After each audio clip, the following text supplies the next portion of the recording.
Also new in Elite Dangerous Beta 3 is fuel scooping. Now, fuel scooping in previous Elite games, it was pretty difficult to actually do it.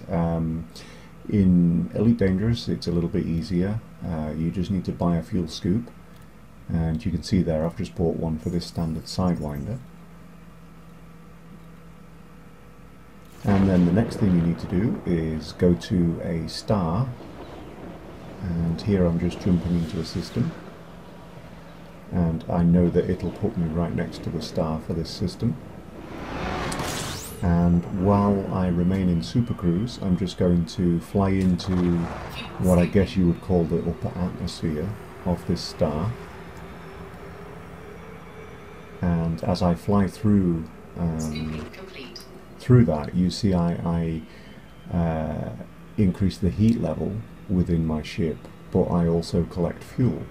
So it's a bit of a balancing act. You have to be careful with the heat.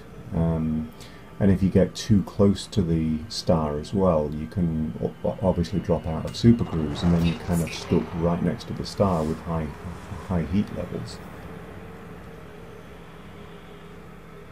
Scooping complete. And over on the right, if you look at the fuel bar, you can see it kind of gradually going up as I make each run here.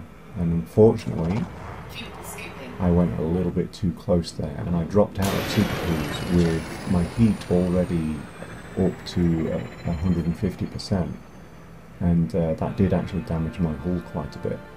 So what I found is kind of the safest rotation to do is to go in the upper levels there until the heat gets to about 90%, and then just kind of peel off, turn round, wait for the ship to cool down to maybe 70%, and then head back in again. And the vertical lines you can see at the left and right side of the cockpit, try to align those with the kind of ring around the star, and that'll stop you going too close.